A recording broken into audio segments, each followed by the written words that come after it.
Alright, how you guys doing? What's going on, Tonya? This is Judy Ethiopia, back again. And what I want to do today is I want to instruct on how to play forms. I'm sure you probably already have your understanding how to play in tune. And if you don't, I'll just do like this so we can get it clear. Okay? I want you to understand your strings here. I want you to look at this big fat string here. I want to call that the number 6. Okay? The very next string, I want to call that the 5. The very next string, I want to call that the 4. 3, 2, and 1. Okay? And the reason I want to do that is because that way you can see how I place my fingers. Okay? Now the next thing I want to show is how to place your fingers. Oh, before I go there, I want you to understand your frets. Okay? I want you to understand in between the two pieces of metal, those pieces of metal are called frets. So what you want to understand is that you want to place the fingers in between the two. So whenever you see me doing bar chords, if you notice, all my fingers are placed in between the 2 frets. Okay? See the 2 frets on each one, and so all my fingers are actually placed in between the 2 frets.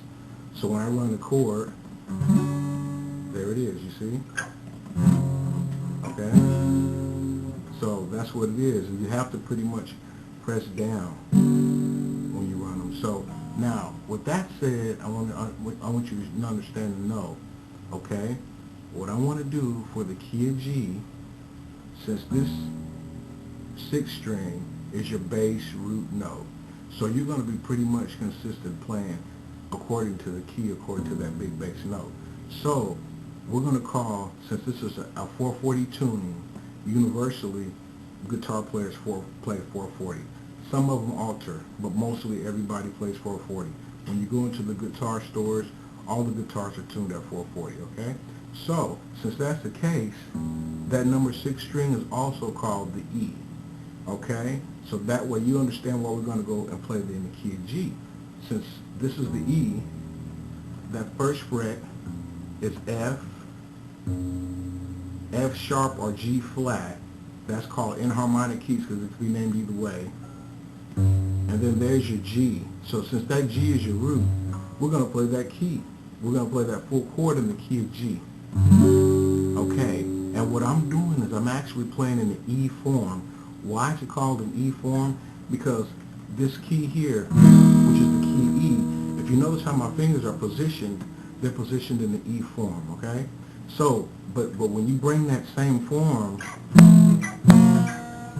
down the neck, and if you notice my fingers are still the same, that same E form, now I'm adding the bar chord to it, and